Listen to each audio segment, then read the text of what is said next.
우리 사위? 시골 총구석에서 산다진 민지가 무슨 고생을 하려고.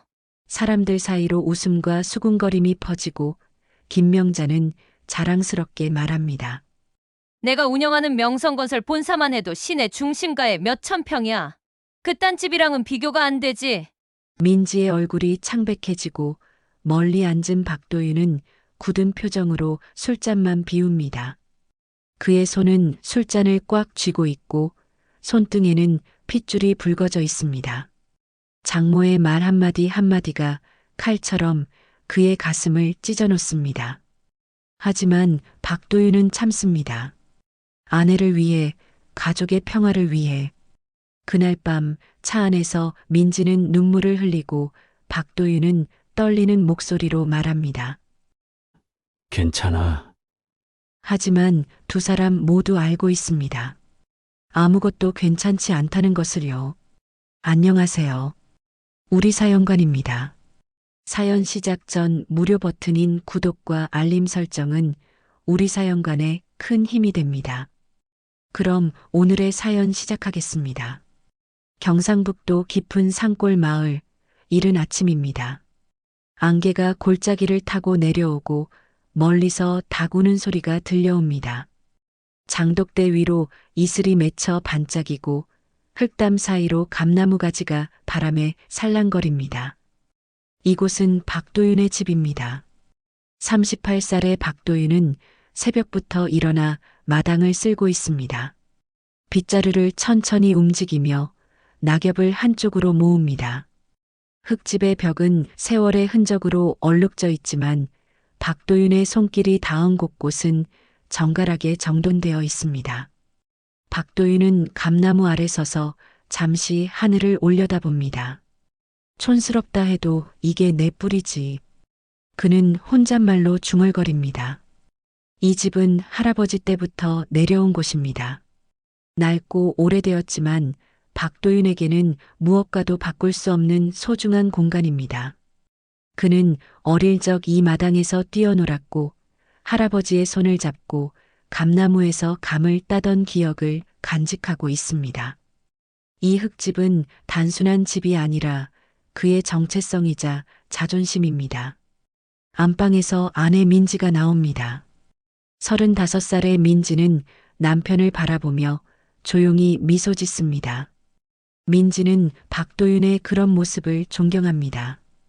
도시에서 자란 민지가 처음 이 시골 마을에 왔을 때 불편함도 많았습니다. 하지만 남편이 이 집을 대하는 태도를 보며 민지는 점차 이곳의 가치를 이해하게 되었습니다. 남편이 감나무를 바라보며 서 있는 모습은 마치 오래된 나무처럼 단단하고 믿음직스럽습니다. 하지만 민지의 어머니 김명자는 이 집을 볼 때마다 얼굴을 찌푸립니다. 61살의 김명자는 명성건설이라는 건설회사를 운영하는 사업가입니다. 그녀는 평생 도시에서 살며 성공을 거둔 여성입니다. 김명자에게 성공이란 눈에 보이는 것, 즉, 큰 건물과 화려한 사무실, 그리고 사람들의 부러움을 사는 것입니다. 그런 김명자의 눈에 딸이 사는 이 흙집은 도저히 이해할 수 없는 선택입니다. 김명자는 이번 주말에도 딸을 보러 마을에 내려왔습니다. 차에서 내리자마자 그녀는 인상을 찌푸립니다. 민지야, 이런 흙집에선 체면이 안 서. 내가 무슨 죄를 졌다고 여기 와 사니? 김명자의 목소리는 날카롭습니다. 민지는 어머니의 말에 아무 대꾸도 하지 못합니다. 어머니의 사랑이 과하다는 것을 알지만 그 사랑이 때로는 숨이 막힐 정도로 무겁습니다. 김명자는 마당을 둘러보며 계속 불평합니다. 이게 뭐니, 장독대에 낡은 항아리만 가득하고 이런 데서 손님이라도 오면 어쩌려고.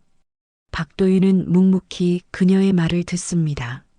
장모의 말 한마디 한마디가 가슴에 박히지만 그는 참습니다. 가족의 평화를 위해, 그리고 아내를 위해 참는 것입니다. 하지만 그의 눈빛 깊은 곳에는 억눌린 감정이 서려 있습니다. 김명자는 민지를 집 안으로 데리고 들어가며 말합니다. 엄마가 서울에 아파트 하나 마련해 줄까? 여기서 이렇게 사는 건 아니잖니. 민지는 고개를 젓습니다. 엄마, 괜찮아요. 여보가 이 집을 좋아하고 저도 이제 익숙해졌어요. 하지만 김명자는 듣지 않습니다. 그녀의 머릿속에는 이미 딸을 이 시골에서 데려가야 한다는 생각뿐입니다. 박도윤은 마당에 혼자 남아 다시 감나무를 올려다봅니다. 그의 마음속에는 복잡한 감정이 소용돌이칩니다. 장모의 무시와 아내의 고민, 그리고 자신이 지켜야 할 이 집에 대한 책임감. 하지만 박도윤은 흔들리지 않습니다. 이 집은 그의 할아버지가 그리고 아버지가 평생을 바쳐 지켜온 곳입니다. 촌스럽다는 말을 들어도 그는 이곳을 떠날 생각이 없습니다. 이곳이 바로 그의 뿌리이기 때문입니다. 마당 한쪽에는 작은 텃밭이 있습니다. 박도윤이 직접 가꾸는 텃밭에는 고추, 상추, 깻잎이 자라고 있습니다. 그는 매일 아침 이 텃밭에 물을 주며 하루를 시작합니다. 도시에서는 결코 느낄 수 없는 흙을 만지고 식물이 자라는 것을 지켜보는 기쁨이 있습니다. 박도윤에게 이 모든 것은 삶의 의미이자 마음의 평화를 주는 원천입니다. 김명자는 집안에서 민지와 대화를 나누고 있습니다. 내 동창 미선이는 강남에 아파트 2채를 가지고 있다더라. 그런데 넌 여기서 뭐하니? 민지는 어머니의 비교에 지쳐 있습니다. 어머니는 늘 다른 사람과 비교합니다. 누구는 얼마를 벌고 누구는 어디에 사는지. 하지만 민지는 그런 비교가 무의미하다는 것을 알고 있습니다. 행복은 돈이나 집의 크기로 측정되는 것이 아니기 때문입니다. 김명자는 창밖을 내다보며 박도윤을 바라봅니다. 저 사람이 뭐가 좋아서 여기 사니? 앞날도 불투명하고. 민지는 어머니의 말을 듣고 가슴이 답답합니다. 어머니는 남편의 진심을 이해하지 못합니다. 박도윤은 돈이나 명예보다 자신의 뿌리와 가치를 지키는 사람입니다. 민지는 그런 남편이 자랑스럽습니다. 박도윤은 텃밭에 물을 주며 생각합니다. 장모의 무시와 차가운 시선이 힘들지만 그는 이 땅을 떠날 수 없습니다. 할아버지는 평생 이 땅을 일구며 사셨고 아버지 역시 그랬습니다. 박도윤에게 이 집은 단순한 건물이 아닙니다. 이곳은 가문의 역사이자 조상들의 땀과 눈물이 스며 있는 곳입니다. 그는 이 땅을 지키는 것이 자신의 사명이라고 믿습니다. 해가 높이 떠오르고 마을에는 평화로운 오후가 찾아옵니다. 김명자는 서울로 돌아가기 전 민지에게 다시 한번 말합니다. 생각해봐. 엄마 말이 맞아. 여기선 미래가 없어. 민지는 고개를 숙인 채 아무 말도 하지 않습니다. 김명자의 차가 마을을 떠나고 박도윤과 민지는 마당에 나란히 앉습니다. 두 사람은 아무 말 없이 감나무를 바라봅니다. 바람이 불어오고 감나무 잎이 바스락거립니다. 박도윤은 민지의 손을 꼭 잡습니다. 민지도 남편의 손을 꼭 잡아줍니다. 김명자가 마을을 떠난 지 며칠이 지났습니다. 박도윤과 민지는 다시 평온한 일상으로 돌아왔습니다. 하지만 두 사람의 마음속에는 여전히 김명자의 말들이 남아 있습니다. 민지는 어머니의 걱정을 이해하지만 동시에 남편의 마음도 헤아립니다. 박도윤은 아내가 힘들어하는 것을 알면서도 자신의 신념을 굽힐 수 없습니다. 두 사람은 서로를 위해 참고 있지만 그 침묵 속에는 말하지 못한 감정들이 쌓여가고 있습니다. 어느 날 김명자에게서 전화가 옵니다. 민지야, 다음 주 토요일에 서울 호텔에서 친척 결혼식이 있어. 꼭 와야 해. 민지는 잠시 망설이다가 대답합니다. 알았어요, 엄마. 여보랑 같이 갈게요. 김명자는 전화 너머로 한숨을 쉽니다. 그래, 오긴 와야지. 근데 사위도 꼭 데려와야 하니? 민지는 단호하게 말합니다. 여보는 제 남편이에요. 당연히 같이 가야죠. 김명자는 더 이상 말하지 않고 전화를 끊습니다. 토요일이 되었습니다. 박도윤과 민지는 서울로 향합니다. 박도윤은 오랜만에 정장을 차려입었습니다. 거울을 보며 넥타이를 매는 박도윤의 손이 조금 떨립니다. 민지는 남편의 그런 모습을 보며 안타까움을 느낍니다. 박도윤은 이런 자리가 편하지 않습니다. 화려한 호텔, 잘 차려입은 사람들, 그리고 끊임없이 이어지는 인사와 대화. 그에게는 시골 마당에서 감나무를 바라보는 것이 훨씬 더 편안합니다. 서울의 한 고급 호텔, 피로연장은 사람들로 붐빕니다. 샹들리에의 화려한 불빛이 넓은 홀을 밝히고 테이블마다 정성스럽게 차려진 음식들이 놓여 있습니다. 하객들은 서로 인사를 나누며 즐거운 시간을 보냅니다. 박도윤과 민지가 피로연장에 도착하자 김명자가 다가옵니다. 김명자는 화려한 한복을 입고 있고 목에는 금목걸이가 반짝입니다. 왔구나, 민지야.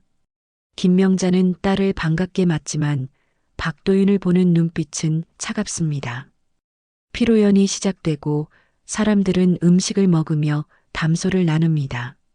김명자는 친척들이 모인 테이블로 민지를 데리고 갑니다.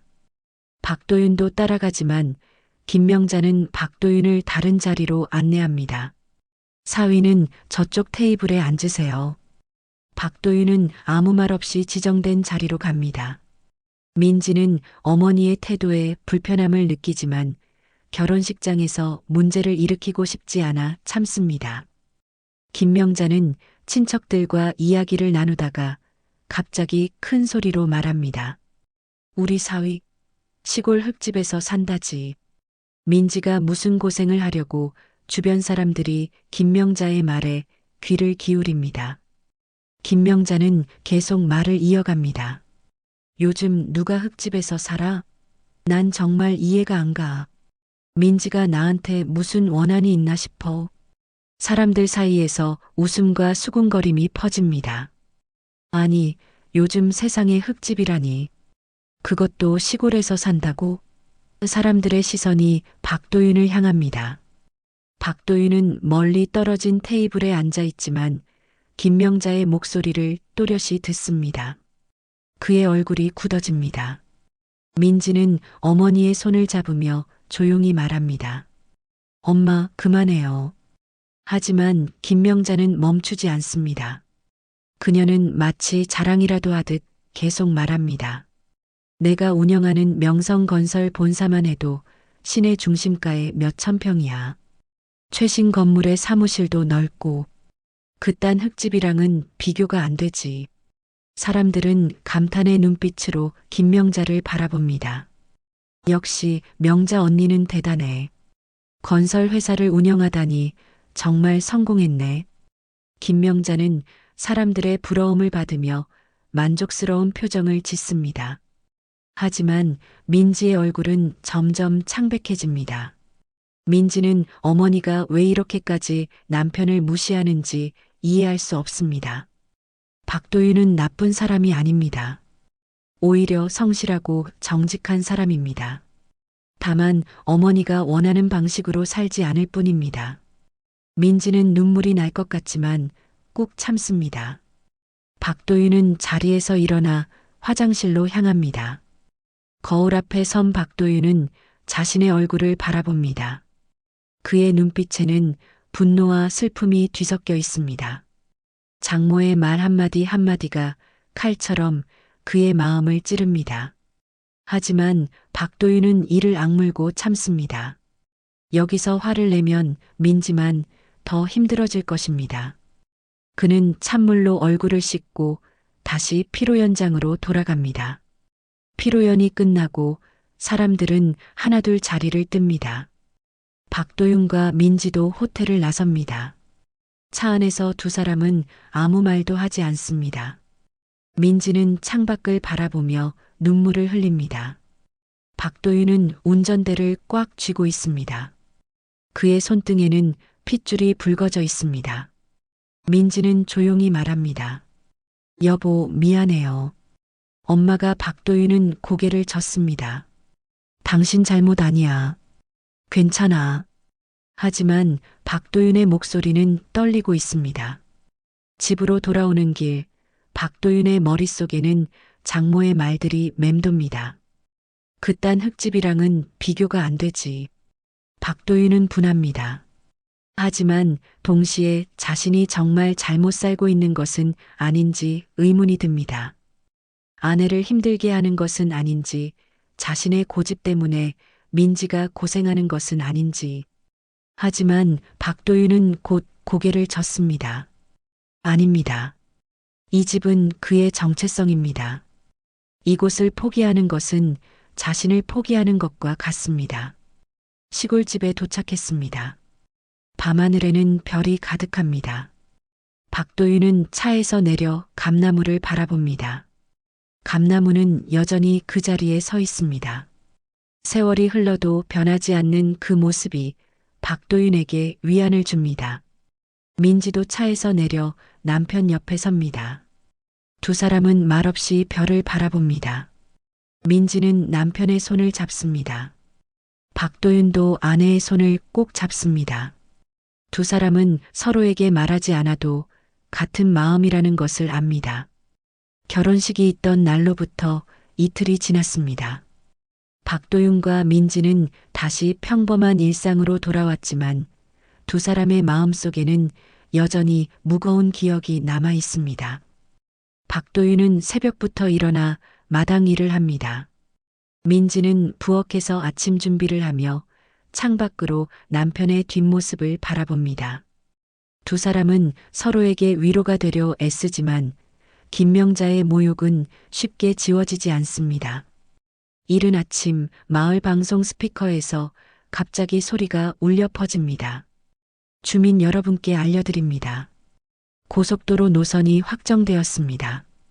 해당 지역 주민분들께서는 오늘 오후 2시에 마을회관으로 모여주시기 바랍니다.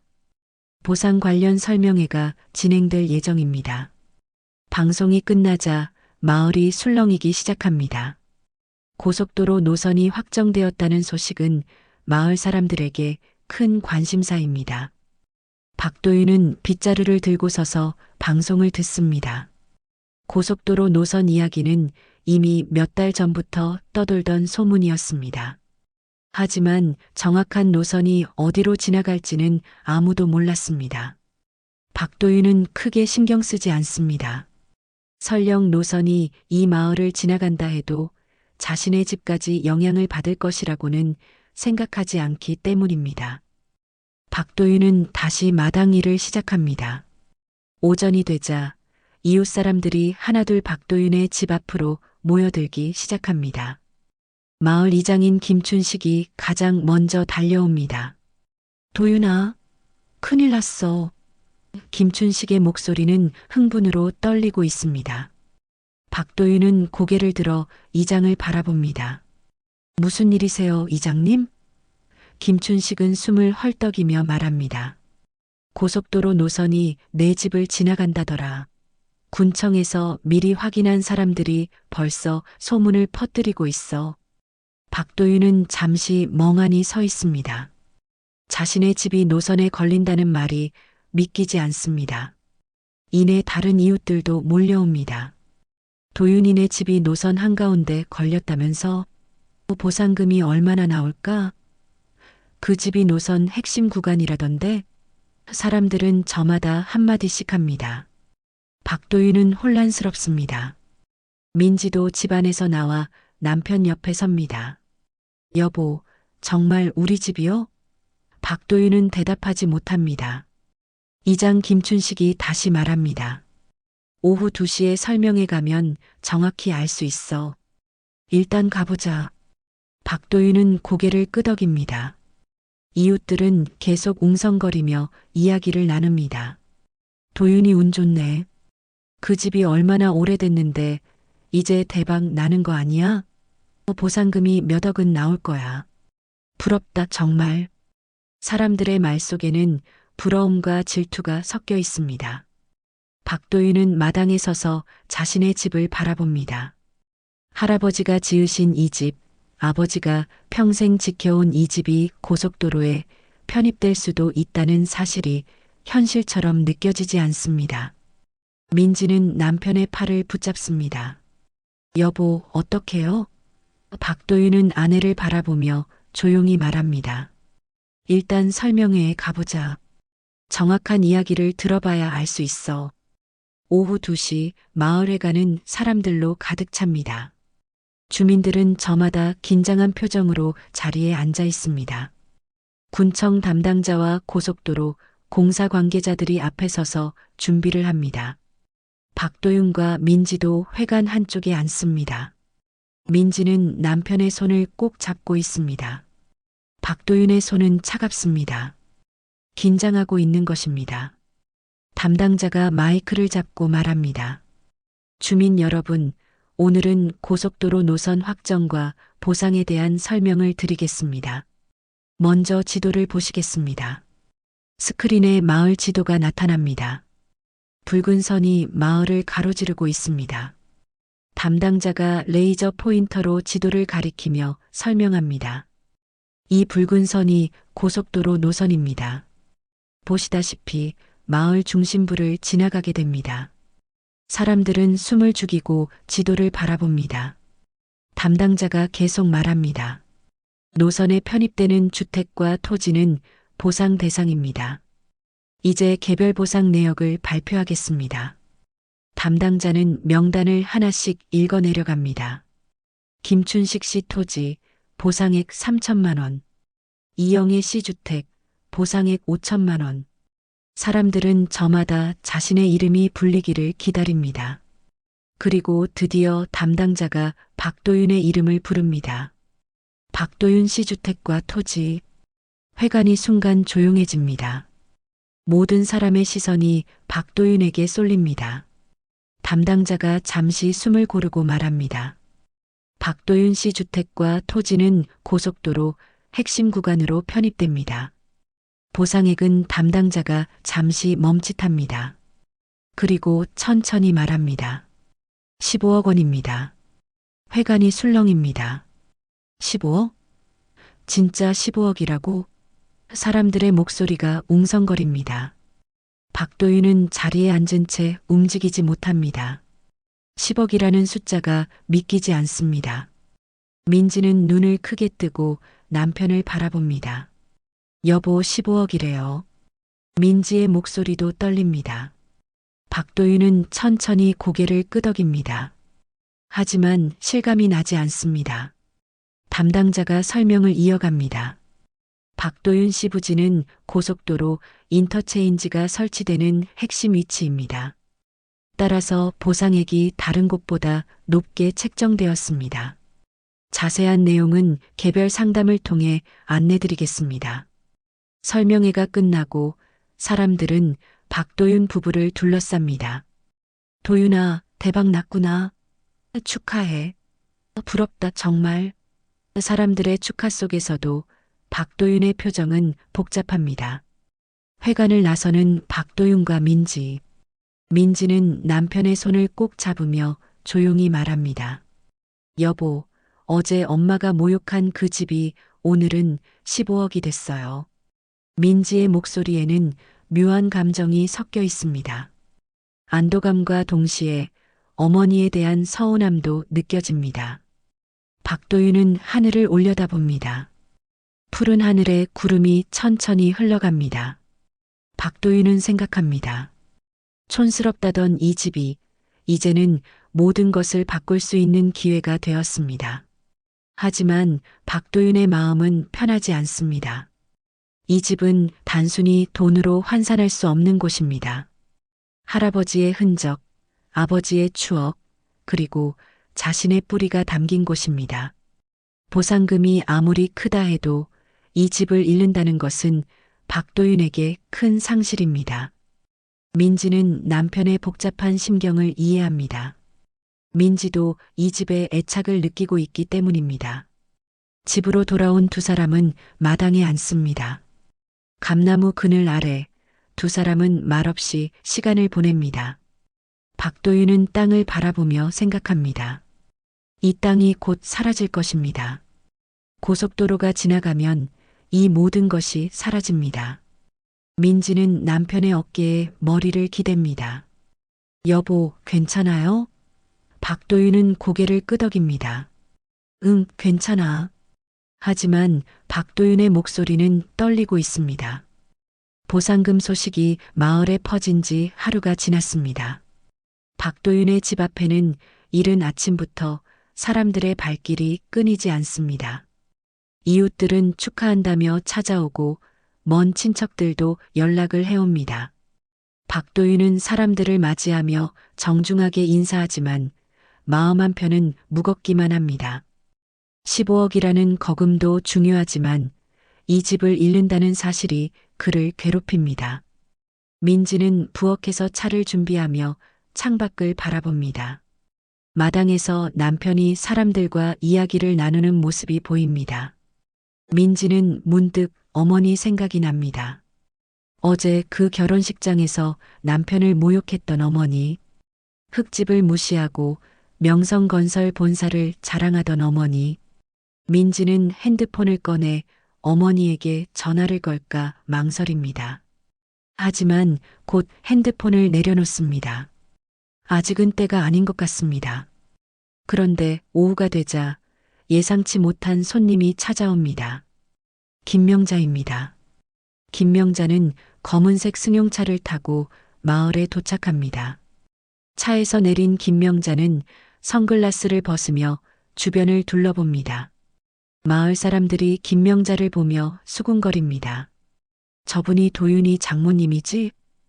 건설회사 운영하신다던 그분? 김명자는 사람들의 시선을 의식하며 당당하게 박도윤의 집으로 걸어갑니다. 박도윤은 마당에서 김명자를 맞이합니다. 어머님, 어떻게 오셨어요? 김명자는 짧게 대답합니다. 소문 들었어. 보상금 받는다며? 박도윤은 잠시 침묵합니다. 벌써 소문이 서울까지 퍼진 것입니다. 민지가 집안에서 나와 어머니를 맞이합니다. 엄마 왔어요? 김명자는 딸을 보며 고개를 끄덕입니다. 그래, 이야기 좀 하자. 세 사람은 집 안으로 들어갑니다. 거실에 앉은 김명자는 차 한 모금을 마시고 말을 꺼냅니다. 도윤아, 보상금이 크다고 들었어. 15억이라던데 맞니? 박도윤은 고개를 끄덕입니다. 네, 그렇습니다. 김명자는 잠시 생각하는 표정을 짓습니다. 그리고 조심스럽게 말합니다. 그 돈을 어떻게 쓸 생각이니? 박도윤은 대답하지 못합니다. 아직 구체적인 계획을 세우지 못했기 때문입니다. 김명자는 계속 말을 이어갑니다.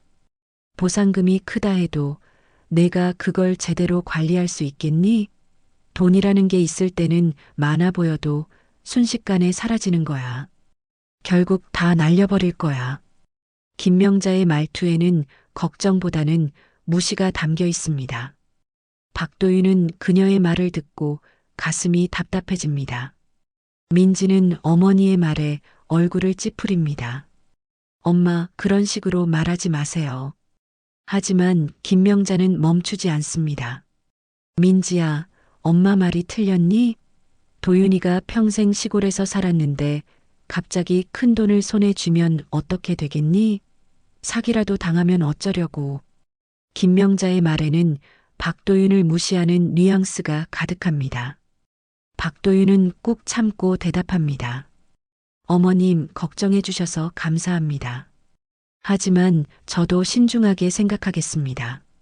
김명자는 박도윤의 말을 듣고 코웃음을 칩니다. 신중하게? 그래봤자 흙집 지키던 사람이 뭘 알겠어. 박도윤은 더 이상 참을 수 없어 목소리를 높입니다. 촌스럽다고 무시하셨지만 이 집은 제 할아버지와 아버지가 평생 지켜온 겁니다. 이 집이 있었기에 오늘 보상금도 받는 겁니다.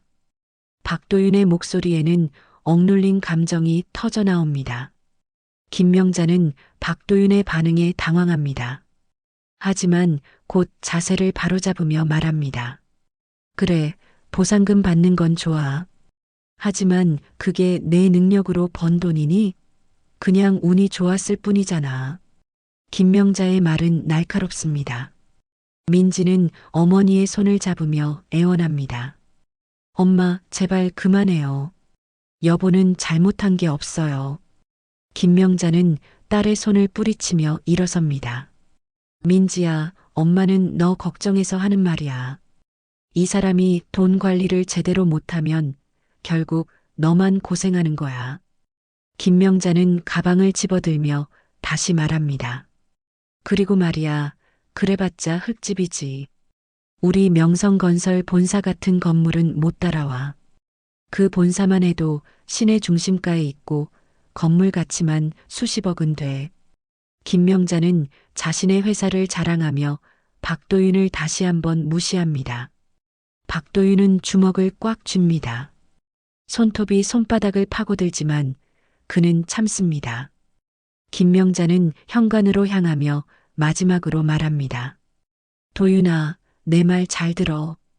그 돈 함부로 쓰지 말고 제대로 된 사람한테 조언을 구해. 그리고 김명자는 집을 나섭니다. 김명자가 떠난 뒤 거실에는 무거운 침묵이 흐릅니다. 민지는 눈물을 글썽이며 남편을 바라봅니다. 여보, 미안해요. 엄마가 너무 심했어요. 박도윤은 고개를 젓습니다. 괜찮아. 당신 잘못이 아니야. 하지만 박도윤의 얼굴에는 지친 기색이 역력합니다. 김명자의 말 한마디 한마디가 그의 자존심을 짓밟았습니다. 박도윤은 마당으로 나갑니다. 감나무 아래 서서 하늘을 올려다봅니다. 김명자는 이 집을 흙집이라고 무시했습니다. 하지만 박도윤에게 이 집은 단순한 건물이 아닙니다. 할아버지가 손수 지으신 집, 아버지가 평생을 바쳐 지켜온 집. 이 집에는 가문의 역사와 땀이 스며 있습니다. 그것을 돈으로 환산할 수는 없습니다. 민지도 마당으로 나와 남편 옆에 섭니다. 두 사람은 말없이 감나무를 바라봅니다. 민지는 조용히 말합니다. 여보, 엄마 말은 신경 쓰지 마세요. 우리는 우리 방식대로 살면 돼요. 박도윤은 아내의 손을 꼭 잡습니다. 고마워. 당신이 있어서 다행이야. 민지는 남편의 어깨에 머리를 기댑니다. 해가 지고 마을에는 어둠이 찾아옵니다. 박도윤과 민지는 마당에 앉아 별을 바라봅니다. 하늘에는 수많은 별이 반짝입니다. 박도윤은 생각합니다. 김명자가 아무리 무시해도 이 집의 가치는 변하지 않습니다. 이 집은 그의 뿌리이고 정체성입니다. 보상금이 크든 작든 그것보다 중요한 것은 자신이 누구인지 잊지 않는 것입니다. 민지는 남편을 바라보며 말합니다. 여보, 우리 앞으로 어떻게 할 거예요? 박도윤은 잠시 생각하다가 대답합니다. 일단 보상 절차를 밟고 그 다음에 생각하자. 서두를 필요 없어. 민지는 고개를 끄덕입니다. 두 사람은 서로를 의지하며 앞으로 닥쳐올 변화를 준비합니다. 하지만 두 사람 모두 김명자의 말이 완전히 잊히지는 않습니다. 그 말들은 마음속 어딘가에 가시처럼 박혀 있습니다. 김명자가 마을을 떠난 지 사흘이 지났습니다. 박도윤과 민지는 보상 절차를 진행하며 바쁜 나날을 보내고 있습니다. 군청을 오가며 서류를 작성하고 측량 담당자들이 집을 방문해 토지를 재는 모습을 지켜봅니다. 박도윤은 이 모든 과정이 낯설지만 차근차근 진행합니다. 민지는 남편을 도우며 함께 움직입니다. 두 사람은 서로 의지하며 이 변화를 받아들이려 애씁니다. 그런데 어느 날 오후 다시 김명자가 마을에 나타납니다. 이번에는 혼자가 아닙니다. 김명자는 정장을 입은 남자 2명과 함께 왔습니다. 박도윤은 마당에서 그들을 맞이합니다. 어머님, 또 오셨어요? 김명자는 짧게 대답합니다. 그래, 중요한 이야기가 있어서 왔어. 김명자는 옆에 선 남자들을 소개합니다. 이분들은 우리 명성건설 직원들이야. 재무 담당 이사랑 법무팀 팀장이지. 박도윤은 당황합니다. 왜 건설회사 직원들까지 데리고 온 것인지 이해할 수 없습니다. 민지도 집안에서 나와 어머니를 바라봅니다. 엄마, 무슨 일이에요? 김명자는 딸에게 눈짓을 하며 집 안으로 들어갑니다. 4사람은 거실에 둘러앉습니다. 김명자는 차 한 모금을 마시고 본론을 꺼냅니다. 도윤아, 오늘은 내게 좋은 제안을 하러 왔어. 박도윤은 조심스럽게 묻습니다. 무슨 제안이신데요? 김명자는 옆에 앉은 재무이사를 바라봅니다. 재무이사가 서류 가방에서 자료를 꺼내며 설명을 시작합니다. 박도윤 씨, 보상금 15억은 큰 돈입니다. 하지만 그냥 은행에 넣어두면 이자가 얼마 되지 않습니다. 우리 명성건설에 투자하시면 어떻겠습니까? 박도윤은 고개를 갸우뚱합니다. 투자요? 재무이사는 계속 설명합니다. 네, 우리 회사는 지금 확장을 계획하고 있습니다. 새로운 프로젝트에 투자하시면 1년 안에 수익률 20%를 보장해 드립니다. 15억을 투자하시면 3억이 수익으로 돌아옵니다. 재무이사의 말은 그럴듯하게 들립니다. 하지만 박도윤은 쉽게 결정할 수 없습니다. 투자라는 것 자체가 그에게는 낯선 영역입니다. 김명자가 끼어듭니다.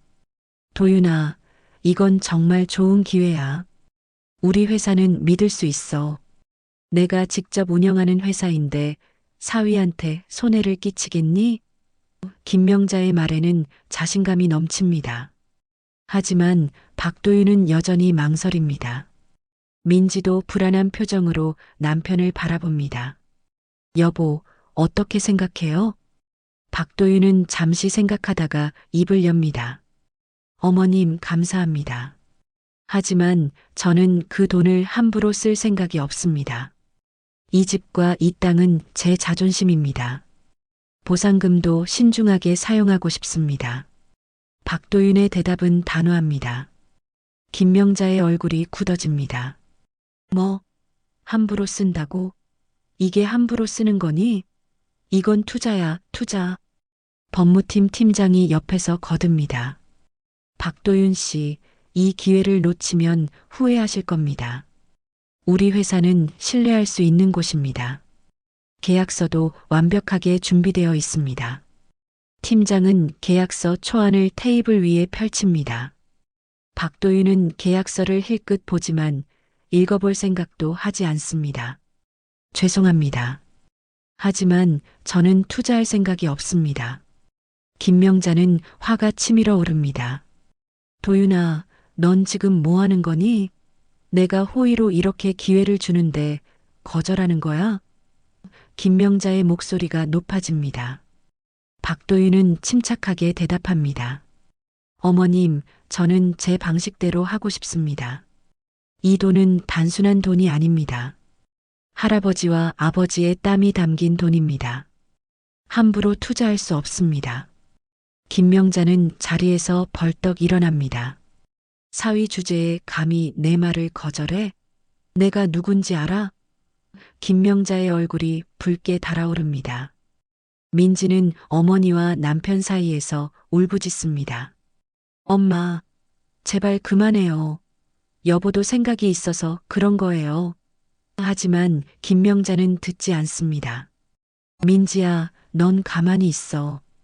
이건 어른들 이야기야. 김명자는 박도윤을 노려보며 말합니다. 너 같은 사람이 큰 돈을 주면 어떻게 되는지 알아? 사기꾼들한테 다 뜯기고 결국 빈털터리가 돼. 내가 도와주려는 건데 왜 이해를 못하니? 김명자의 말에는 무시와 분노가 섞여 있습니다. 박도윤은 더 이상 참을 수 없습니다. 그는 자리에서 일어나 김명자를 똑바로 바라봅니다. 어머님, 저를 무시하시는 것도 한두 번이지. 이제 더 이상 참을 수 없습니다. 박도윤의 목소리는 떨리지만 단호합니다. 촌스럽다고 흙집이라고 무시하셨죠. 하지만 이 집은 제 가문의 자존심입니다. 그리고 이 보상금도 마찬가지입니다. 어머님이 아무리 건설 회사를 운영하신다 해도 제 돈을 함부로 할 권리는 없습니다. 김명자는 박도윤의 말에 충격을 받습니다.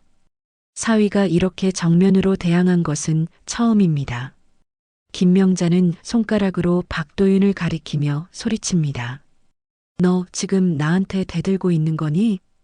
민지는 두 사람 사이에서 눈물을 흘립니다. 엄마, 여보, 제발 그만해요. 하지만 두 사람 모두 물러서지 않습니다. 김명자는 가방을 집어들며 마지막으로 말합니다. 좋아, 내 맘대로 해봐. 하지만 후회하지 마. 너 같은 사람이 돈 관리를 제대로 할 리 없어. 결국 다 날리고 후회할 거야. 김명자는 건설회사 직원들과 함께 집을 나섭니다. 현관문이 쾅 닫히는 소리가 울립니다. 거실에는 박도윤과 민지만 남습니다. 민지는 남편의 팔을 붙잡으며 울먹입니다. 여보, 어떡해요? 엄마가 화나셨어요. 박도윤은 아내를 안으며 조용히 말합니다. 괜찮아. 우리가 잘못한 게 없어. 어머님은 이해하실 거야. 하지만 박도윤의 마음도 편하지 않습니다. 장모와의 관계가 더 악화된 것 같습니다. 하지만 박도윤은 자신의 결정을 후회하지 않습니다. 밤이 깊어갑니다. 박도윤은 마당에 나와 별을 바라봅니다. 김명자의 말들이 머릿속을 맴돕니다. 사위 주제에 감히 내 말을 거절해? 박도윤은 주먹을 줍니다. 사위 주제에 그 말이 가슴에 박힙니다. 하지만 박도윤은 흔들리지 않습니다. 이 땅은 그의 것이고 보상금도 그의 것입니다. 누구도 함부로 할 수 없습니다. 민지가 마당으로 나와 남편 옆에 섭니다. 여보, 추워요. 들어가요. 박도윤은 고개를 끄덕입니다. 두 사람은 함께 집 안으로 들어갑니다. 하지만 두 사람 모두 앞으로 어떤 일이 벌어질지 불안합니다. 김명자는 쉽게 물러서는 사람이 아닙니다. 분명 다시 무언가를 시도할 것입니다. 박도윤과 민지는 서로를 꼭 안으며 앞으로 닥쳐올 시련을 준비합니다. 김명자와의 충돌이 있은 뒤 며칠이 지났습니다. 박도윤은 평소처럼 마당 일을 하며 마음을 가다듬습니다. 하지만 마음 한편에는 여전히 불안이 자리 잡고 있습니다. 김명자가 그냥 물러설 사람이 아니라는 것을 박도윤도 알고 있습니다. 민지는 남편의 그런 모습을 보며 안쓰러워하지만 어쩔 수 없습니다. 민지도 어머니의 성격을 잘 알고 있기 때문입니다. 어느 날 저녁 박도윤은 집 안 서랍을 정리하다가 낡은 나무 상자를 발견합니다. 먼지가 수북이 쌓인 상자입니다. 박도윤은 상자를 조심스럽게 열어봅니다. 안에는 할아버지의 물건들이 담겨 있습니다. 오래된 안경, 낡은 시계, 그리고 작은 수첩 한 권. 박도윤은 수첩을 꺼내 펼쳐봅니다. 할아버지의 손글씨가 희미하게 남아 있습니다. 박도윤은 수첩을 읽기 시작합니다. 할아버지는 매일매일의 일상을 기록해 두셨습니다. 날씨, 농사일, 그리고 손주들에 대한 이야기. 박도윤은 자신의 이름이 나오는 부분을 발견합니다. 오늘 도윤이가 감나무에 올라가 감을 땄다. 씩씩한 녀석이다. 박도윤은 그 글귀를 읽으며 눈시울이 붉어집니다. 할아버지의 따뜻한 목소리가 들리는 것 같습니다. 수첩의 마지막 페이지에는 굵은 글씨로 적힌 문장이 있습니다. 흙집이라 욕먹어도 떠나지 마라. 이 땅은 가문의 자존심이다.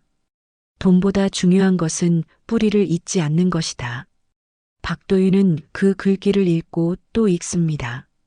할아버지는 이미 오래전에 이런 일을 예견하신 것 같습니다. 박도윤의 눈에서 눈물이 흘러내립니다. 할아버지의 말씀이 가슴 깊이 와닿습니다. 민지가 방으로 들어와 남편이 우는 모습을 봅니다. 여보, 왜 그래요? 박도윤은 수첩을 민지에게 건넵니다. 민지는 수첩을 읽고 남편의 마음을 이해합니다. 할아버지께서 정말 좋은 말씀을 남기셨네요. 민지는 남편의 손을 꼭 잡습니다. 박도윤은 아내를 바라보며 말합니다. 나 이제 엄마 편 안 들 거야. 당신이 오라. 민지는 남편의 말에 놀랍니다. 지금까지 민지는 어머니와 남편 사이에서 늘 갈등했습니다. 어머니의 사랑도 소중하고 남편의 마음도 소중했습니다. 하지만 이제 민지는 결정했습니다. 남편 편에 서기로. 민지는 눈물을 흘리며 말합니다. 여보, 미안해요. 진작 당신 편에 섰어야 했는데. 박도윤은 아내를 꼭 안습니다. 괜찮아. 우리 함께 이겨내자. 그날 밤 두 사람은 오랜만에 편안한 잠을 잡니다. 할아버지의 수첩은 박도윤에게 큰 힘이 되었습니다. 이제 박도윤은 더 이상 흔들리지 않을 것입니다. 이 땅은 그의 뿌리이고 자존심입니다. 누가 뭐라 해도 박도윤은 자신의 길을 갈 것입니다. 민지도 남편의 그런 모습을 보며 안심합니다. 이제 두 사람은 하나가 되었습니다. 다음 날 아침 박도윤은 마당에서 감나무를 바라봅니다. 감나무는 여전히 그 자리에 서 있습니다. 오래되고 굵은 줄기, 그리고 무성한 가지들. 이 나무도 할아버지가 심으신 것입니다. 박도윤은 감나무를 쓰다듬으며 생각합니다. 이 나무처럼 자신도 뿌리를 깊이 내리고 흔들리지 않을 것입니다. 아무리 강한 바람이 불어도 뿌리가 깊으면 넘어지지 않습니다. 하지만 평화는 오래가지 않습니다. 며칠 뒤 마을에 또다시 소문이 퍼집니다. 김명자가 군청에 민원을 넣었다는 소식입니다. 보상금 산정이 잘못되었다며 재조사를 요청했다는 것입니다. 이웃들이 박도윤에게 소문을 전합니다. 도윤아, 자네 장모님이 큰일을 벌였더라. 보상금을 다시 조사하라고 했다던데? 박도윤은 그 말을 듣고 당황합니다. 박도윤은 곧바로 군청에 전화를 겁니다. 담당자는 난처한 목소리로 대답합니다. 박도윤 씨, 민원이 들어와서 재조사를 해야 할 것 같습니다. 시간이 조금 걸릴 수 있습니다. 박도윤은 화가 치밀지만 참습니다. 알겠습니다. 연락 주세요. 전화를 끄는 박도윤의 얼굴은 굳어 있습니다. 김명자가 이렇게까지 할 줄은 몰랐습니다. 민지는 남편의 표정을 보고 묻습니다. 여보, 무슨 일이에요? 박도윤은 김명자가 민원을 넣었다는 사실을 알려줍니다. 민지는 충격을 받습니다. 엄마가 왜 그런 짓을? 민지는 곧바로 어머니에게 전화를 겁니다. 하지만 김명자는 전화를 받지 않습니다. 민지는 몇 번이고 전화를 걸지만 김명자는 계속 전화를 끊습니다. 박도윤은 민지를 진정시킵니다. 괜찮아. 재조사를 해도 결과는 같을 거야. 우리 집이 노선 핵심 구간이라는 건 사실이니까. 하지만 박도윤의 마음도 편하지 않습니다. 김명자가 무슨 수를 쓸지 알 수 없기 때문입니다. 박도윤은 할아버지의 수첩을 다시 꺼내 읽습니다.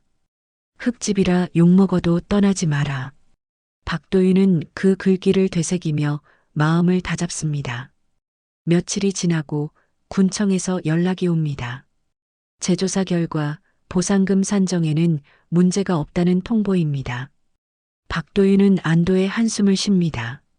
하지만 이번 일로 김명자에 대한 실망은 더 커졌습니다. 민지도 어머니의 행동을 이해할 수 없습니다. 엄마가 왜 이러는 걸까요? 박도윤은 대답하지 않습니다. 아마도 김명자는 자신의 권위가 무너지는 것을 견디지 못하는 것 같습니다. 그날 저녁 박도윤과 민지는 마당에 앉아 이야기를 나눕니다. 여보, 우리 이제 어떻게 하죠? 민지가 묻습니다. 박도윤은 잠시 생각하다가 대답합니다. 일단 보상 절차를 끝내고 우리 삶을 계획하자. 어머님과는 시간이 필요할 것 같아. 민지는 고개를 끄덕입니다. 두 사람은 서로를 바라보며 미소 짓습니다. 힘든 시간이지만 함께라면 이겨낼 수 있습니다. 밤하늘에는 달이 밝게 빛나고 있습니다. 박도윤은 달을 바라보며 생각합니다. 할아버지도 이 달을 보며 무슨 생각을 하셨을까? 아마도 가족을 생각하고 이 땅을 생각하셨을 것입니다. 박도윤도 할아버지처럼 자신의 뿌리를 지키며 살아갈 것입니다. 아무리 힘들어도 포기하지 않을 것입니다. 민지는 남편의 손을 꼭 잡습니다. 두 사람의 손은 따뜻합니다. 며칠 뒤 박도윤은 다시 군청을 방문합니다. 보상 계약서에 최종 서명을 하기 위해서입니다. 담당자는 서류를 건네며 설명합니다. 박도윤 씨, 여기 서명하시면 보상 절차가 완료됩니다. 한 달 안에 보상금이 입금될 예정입니다. 박도윤은 서류를 꼼꼼히 읽어본 뒤 펜을 듭니다. 그리고 자신의 이름을 적습니다. 서명을 하는 순간 박도윤의 가슴이 뛰기 시작합니다. 군청을 나서는 박도윤의 발걸음은 무겁습니다. 보상금을 받게 되었지만 동시에 이 집을 떠나야 한다는 현실이 실감납니다. 할아버지의 집, 아버지의 집, 그리고 자신이 살던 집, 모든 것이 사라질 것입니다. 박도윤은 하늘을 올려다봅니다. 구름이 천천히 흘러갑니다. 박도윤은 마음속으로 할아버지에게 말합니다. 할아버지, 제가 이 땅을 지키지 못해서 죄송합니다. 하지만 할아버지의 가르침은 평생 잊지 않을게요. 보상 계약서에 서명을 한 지 일주일이 지났습니다. 박도윤과 민지는 이사 준비를 시작했습니다. 오랜 세월 쌓인 물건들을 정리하고 추억이 담긴 사진들을 앨범에 모읍니다. 매 순간이 아쉽지만 박도윤은 담담하게 받아들입니다. 변화는 피할 수 없는 것이니까요. 민지는 남편의 그런 모습을 보며 마음이 아프지만 함께 힘을 냅니다. 어느 날 오전 마을 방송에서 공지가 나옵니다. 주민 여러분, 오늘 오후 2시에 군청 강당에서 최종 보상 발표가 있겠습니다. 해당 주민분들께서는 참석해 주시기 바랍니다. 박도윤은 방송을 듣고 시계를 확인합니다. 아직 시간이 있습니다. 박도윤은 정장으로 갈아입고 민지와 함께 군청으로 향합니다. 마을 사람들도 하나둘 강당으로 모여듭니다. 군청 강당은 사람들로 붐빕니다. 주민들은 저마다 긴장한 표정으로 자리에 앉아 있습니다. 박도윤과 민지도 중간 자리에 앉습니다. 민지는 남편의 손을 꼭 잡습니다. 박도윤의 손은 차갑습니다. 긴장하고 있는 것입니다. 오늘은 최종 보상액이 확정되는 날입니다. 지난 몇 달간의 모든 과정이 오늘 마무리됩니다. 곧 군청 담당자와 고속도로 공사 관계자들이 무대에 오릅니다. 담당자가 마이크를 잡고 인사를 합니다. 주민 여러분, 오랜 기다림 끝에 오늘 최종 보상액을 발표하게 되었습니다. 여러분의 인내심에 감사드립니다. 담당자는 서류를 펼치고 한 명씩 호명하기 시작합니다. 김춘식 씨, 토지 보상 3,500만 원 확정. 김춘식은 자리에서 일어나 고개를 숙입니다. 담당자는 계속해서 명단을 읽어 내려갑니다. 한 명 한 명 호명될 때마다 강당에는 안도의 한숨과 박수 소리가 섞입니다. 박도윤은 자신의 차례를 기다립니다. 가슴이 두근거립니다. 마침내 담당자가 박도윤의 이름을 부릅니다. 박도윤 씨, 강당이 조용해집니다. 모든 사람의 시선이 박도윤에게 쏠립니다. 박도윤은 자리에서 일어섭니다. 담당자가 말합니다. 박도윤 씨 주택과 토지는 고속도로 핵심 구간으로 편입됩니다. 최종 보상액은 담당자가 잠시 멈춥니다. 강당 안의 공기가 얼어붙은 것 같습니다. 그리고 담당자가 천천히 말합니다. 15억 원 확정입니다. 순간 강당이 폭발합니다. 박수와 환호가 터져 나옵니다. 와, 대박이다. 사람들은 박도윤을 향해 박수를 보냅니다. 하지만 담당자는 말을 멈추지 않습니다. 그리고 한 가지 더 중요한 발표가 있습니다. 담당자의 표정이 진지해집니다. 강당이 다시 조용해집니다. 사람들은 숨을 죽이고 담당자를 바라봅니다. 담당자가 다른 서류를 꺼내들며 말합니다. 고속도로 노선 확정으로 인해 시내 중심가 일부 건물도 철거 대상이 되었습니다. 담당자가 계속 설명합니다. 특히 중심가에 위치한 명성건설 본사 건물이 철거 대상에 포함되었습니다. 순간 강당이 술렁입니다. 명성건설이라는 이름에 사람들이 반응합니다. 명성건설? 그 유명한 건설 회사? 박도윤 장모님 회사 아니야? 사람들의 수군거림이 커집니다. 박도윤과 민지는 서로를 바라봅니다. 두 사람 모두 놀란 표정입니다. 담당자가 설명을 이어갑니다. 명성건설 본사는 대출 담보로 잡혀 있는 상태입니다. 건물 철거로 인해 담보 가치가 사라지면 대출금을 즉시 상환해야 합니다. 하지만 보상금만으로는 대출금을 감당할 수 없는 것으로 확인되었습니다. 따라서 명성건설은 심각한 재정 위기에 직면하게 됩니다. 담당자의 말에 강당이 다시 술렁입니다. 사람들의 시선이 박도윤에게 쏠립니다. 박도윤의 장모가 운영하는 회사가 위기에 처했다는 소식에 사람들은 복잡한 표정을 짓습니다. 어떤 사람은 안타까워하고 어떤 사람은 아이러니를 느낍니다. 박도윤은 자리에 서서 아무 말도 하지 못합니다. 민지는 남편의 손을 꼭 잡습니다. 두 사람 모두 충격에 빠져 있습니다. 담당자가 마지막으로 말합니다. 명성건설 관계자분께서는 개별 상담을 받으시기 바랍니다. 자세한 내용은 별도로 안내드리겠습니다. 발표가 끝나고 사람들은 자리에서 일어납니다. 박도윤과 민지도 강당을 나섭니다. 밖으로 나오자 이웃들이 다가와 박도윤에게 말을 겁니다. 도윤아, 축하한다. 하지만 장모님 일은 안 됐구나. 박도윤은 고개를 끄덕일 뿐입니다. 집으로 돌아오는 길, 차 안은 조용합니다. 민지는 창밖을 바라보며 눈물을 흘립니다. 여보, 엄마 회사가 무너진대요. 박도윤은 운전대를 꽉 쥐고 있습니다. 김명자의 얼굴이 떠오릅니다. 결혼식장에서 자신을 모욕하던 모습, 흙집을 무시하던 모습, 그리고 명성건설 본사를 자랑하던 모습. 모든 것이 생생합니다. 박도윤은 복잡한 감정에 휩싸입니다. 김명자가 자신을 무시했던 것은 사실입니다. 하지만 동시에 민지의 어머니이기도 합니다. 박도윤은 갈등합니다. 복수의 쾌감을 느껴야 할까요?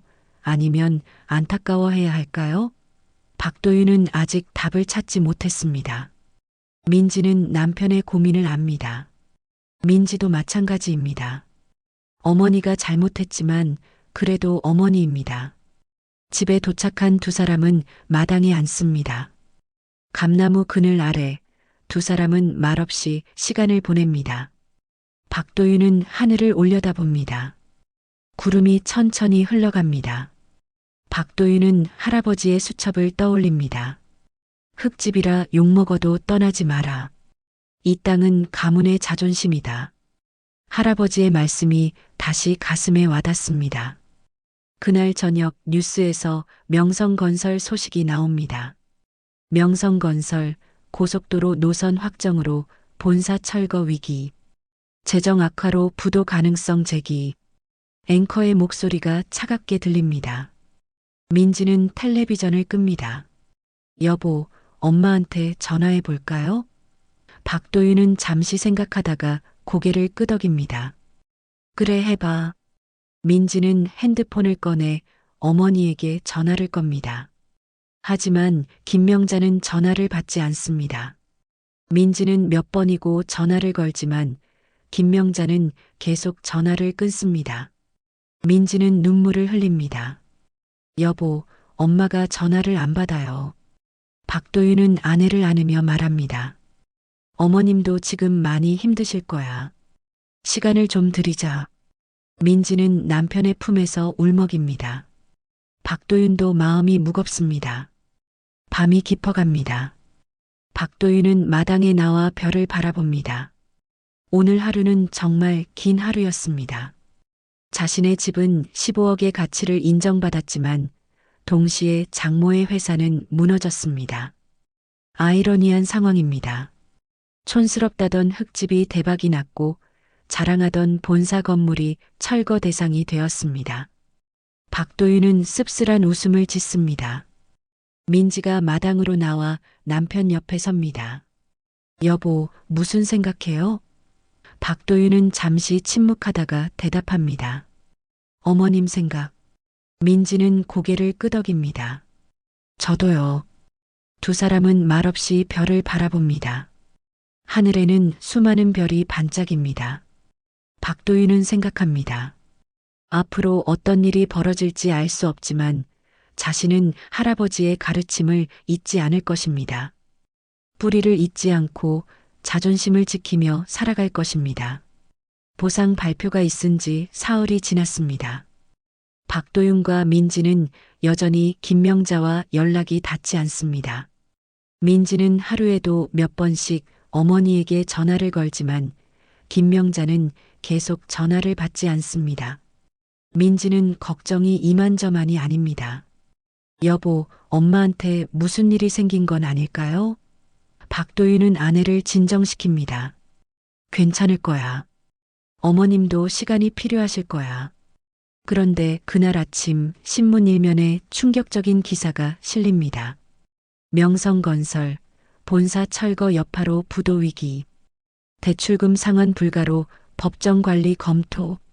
박도윤은 신문을 읽고 얼굴이 굳어집니다. 민지도 신문을 보고 손을 떨며 말합니다. 여보, 이게 무슨 일이에요? 엄마 회사가 정말 무너지는 거예요? 박도윤은 아무 말도 하지 못합니다. 상황이 생각보다 심각합니다. 오후가 되자 마을 사람들이 하나둘 박도윤의 집 앞으로 모여듭니다. 신문 기사를 본 사람들이 궁금해서 찾아온 것입니다. 도윤아, 장모님 회사가 부도 난다던데 사실이니? 참 아이러니하다. 내가 대박 나는 날 장모님은 망하네. 사람들의 말에는 동정과 호기심이 섞여 있습니다. 박도윤은 사람들에게 정중하게 인사하며 대답을 피합니다. 그날 저녁 예상치 못한 일이 벌어집니다. 김명자가 마을에 나타난 것입니다. 하지만 이전의 당당한 모습은 어디에도 없습니다. 김명자는 초라한 옷차림에 화장기 없는 얼굴로 마치 10년은 늙어 보입니다. 차에서 내린 김명자는 비틀거리며 박도윤의 집으로 걸어옵니다. 마을 사람들이 김명자를 보고 수군거립니다. 저분이 그 장모님이야? 완전히 달라졌네. 박도윤과 민지는 김명자를 맞이합니다. 민지는 어머니를 보자마자 울음을 터뜨립니다. 엄마. 민지는 어머니를 꼭 안습니다. 김명자는 딸의 품에서 몸을 떨며 말합니다. 민지야, 미안해. 김명자의 목소리는 힘없이 떨립니다. 박도윤은 조용히 두 사람을 바라봅니다. 김명자는 이전의 강한 모습이 전혀 없습니다. 완전히 무너진 사람처럼 보입니다. 세 사람은 집 안으로 들어갑니다. 거실에 앉은 김명자는 한참 동안 아무 말도 하지 못합니다. 민지는 어머니 옆에 앉아 손을 꼭 잡습니다. 박도윤은 차를 준비해 김명자 앞에 놓습니다. 김명자는 차 한 모금을 마시고 천천히 입을 엽니다. 도윤아, 내가 정말 미안하다. 김명자의 눈에서 눈물이 흘러내립니다. 김명자는 계속 말을 이어갑니다. 흙집을 무시하고 너를 무시했던 내가 이렇게 굴욕을 당할 줄은 몰랐다. 김명자의 목소리는 떨립니다. 명성건설 본사가 철거 대상이 되면서 은행이 대출금을 즉시 상환하라고 했어. 하지만 보상금으로는 턱없이 부족해. 회사는 이제 끝이야. 김명자는 얼굴을 손으로 가리고 울먹입니다. 민지는 어머니를 안으며 함께 웁니다. 엄마, 괜찮아요. 다시 시작할 수 있어요. 하지만 김명자는 고개를 젓습니다. 아니야, 민지야. 내가 평생 쌓아온 모든 것이 무너졌어. 사람들은 이제 나를 손가락질할 거야. 체면도 없고 자존심도 없어. 김명자의 말에는 깊은 절망이 담겨 있습니다. 박도윤은 조용히 두 사람을 바라봅니다. 잠시 침묵이 흐릅니다. 그리고 김명자가 박도윤을 바라보며 말합니다. 도윤아, 나 너한테 무릎 꿇을게.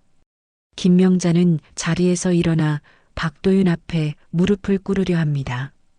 박도윤은 깜짝 놀라 김명자를 붙잡습니다. 어머님, 안 됩니다. 일어나세요. 하지만 김명자는 박도윤의 손을 뿌리치고 무릎을 꿇습니다. 내가 잘못했어. 촌스럽다던 이 집이 결국 내 회사를 무너뜨렸어. 김명자는 바닥에 이마를 대고 울먹입니다. 내가 얼마나 교만했는지 이제야 알았어. 돈과 건물이 전부인 줄 알았는데 그게 아니었어. 민지는 어머니를 일으키려 하지만 김명자는 움직이지 않습니다. 박도윤은 김명자 앞에 무릎을 꿇고 앉습니다. 그리고 조용히 말합니다. 어머님, 일어나세요. 이러시면 안 됩니다. 박도윤은 김명자를 부축해 일으킵니다. 김명자는 박도윤의 얼굴을 바라보며 눈물을 흘립니다. 박도윤은 김명자의 손을 잡으며 말합니다. 어머님, 촌스럽다던 이 집이 결국 어머님 회사를 무너뜨린 건 사실입니다. 하지만 저는 어머님을 원망하지 않습니다. 우리는 가족이니까요. 박도윤의 말에 김명자는 더욱 울먹입니다. 도윤아, 고맙다. 민지는 어머니와 남편을 번갈아 보며 눈물을 흘립니다. 세 사람은 거실에서 한참 동안 울먹입니다. 그동안 쌓였던 오해와 갈등이 눈물과 함께 흘러내립니다. 김명자는 박도윤의 손을 꼭 잡으며 말합니다. 나 이제 어떻게 살아야 할지 모르겠어. 박도윤은 조용히 대답합니다. 천천히 다시 시작하시면 됩니다. 우리가 도와드릴게요. 며칠이 지나고 김명자는 마을에 머물기로 결정합니다. 서울에는 더 이상 돌아갈 곳이 없기 때문입니다. 박도윤과 민지는 김명자를 위해 작은 방을 준비합니다. 김명자는 이 흙집에서 살게 될 줄은 꿈에도 몰랐습니다. 하지만 이제는 이곳이 유일한 안식처입니다. 김명자는 마당에 나와 감나무를 바라봅니다. 이 나무가 이렇게 아름다웠나? 김명자는 감나무 아래 앉습니다. 흙냄새가 코끝에 닿습니다. 이전에는 촌스럽다고 느꼈던 그 냄새가 이제는 따뜻하게 느껴집니다. 김명자는 흙을 손으로 만지며 생각합니다. 평생 콘크리트와 아스팔트 속에서 살았지만 진짜 삶은 이런 흙냄새 속에 있었던 것 같습니다. 김명자는 눈물을 흘리며 중얼거립니다. 흙냄새가 이젠 참 따뜻하구나. 박도윤은 마당에서 김명자를 바라봅니다. 장모의 모습이 이전과는 완전히 다릅니다. 교만했던 모습은 사라지고 이제는 겸손한 모습만 남았습니다. 박도윤은 마음속으로 할아버지에게 감사합니다. 할아버지의 가르침 덕분에 박도윤은 끝까지 자신의 뿌리를 지킬 수 있었습니다. 그리고 그 뿌리가 결국 가족을 지켜냈습니다. 민지는 남편 옆에 서서 말합니다. 여보, 고마워요. 엄마를 용서해줘서. 박도윤은 아내의 손을 꼭 잡습니다. 가족이니까. 우리는 서로 용서하고 이해해야지. 민지는 남편의 품에 안깁니다. 두 사람은 마당에서 김명자를 바라봅니다. 김명자는 여전히 감나무 아래 앉아 있습니다. 바람이 불어오고 감나무 잎이 바스락거립니다. 해가 지고 마을에는 평화로운 저녁이 찾아옵니다. 박도윤, 민지, 그리고 김명자는 함께 저녁 식사를 합니다. 김명자는 민지가 차려준 밥상을 보며 말합니다.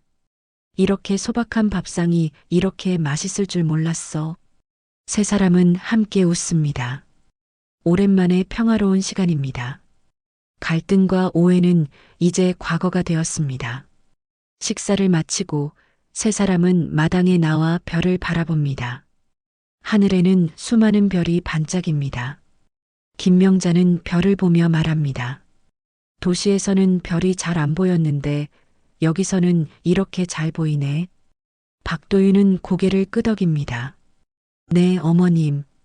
이곳은 별이 정말 아름답습니다. 김명자는 미소를 짓습니다. 나 이제 알 것 같아. 진짜 부자가 뭔지. 박도윤은 김명자를 바라봅니다. 김명자는 계속 말합니다. 돈이나 건물이 아니라 이렇게 가족과 함께 별을 보는 게 진짜 부자인 것 같아. 박도윤과 민지는 서로를 바라보며 미소 짓습니다. 김명자는 두 사람의 손을 꼭 잡습니다. 고맙다. 나 같은 사람을 받아줘서. 세 사람은 손을 맞잡고 별을 바라봅니다. 시간이 흐르고 박도윤의 집은 고속도로 건설로 철거됩니다. 하지만 박도윤은 보상금으로 마을 근처에 새 집을 짓습니다. 크지 않지만 따뜻한 집입니다. 김명자도 그 집에서 함께 삽니다. 이제 김명자는 마을 사람들과 인사를 나누고 텃밭일도 돕습니다. 예전의 교만한 모습은 완전히 사라졌습니다. 어느 날 김명자는 새 집 마당에 감나무 묘목을 심습니다. 이 나무가 자라면 우리 손주들이 여기서 감을 딸 수 있겠지? 김명자는 흙을 정성스럽게 덮으며 미소 짓습니다. 박도윤과 민지는 그런 김명자를 보며 흐뭇해합니다. 세 사람은 함께 묘목에 물을 줍니다. 작은 묘목이지만 언젠가는 큰 나무로 자랄 것입니다. 그리고 그 나무는 다시 이 가족의 뿌리가 될 것입니다. 오늘의 이야기 어떠셨나요? 여러분의 마음에 와닿으셨다면 무료 버튼인 좋아요와 구독 꾹 눌러주시고 여러분의 의견을 댓글에 남겨주세요. 앞으로도 매일 특별한 사연을 배달해 드리겠습니다. 감사합니다.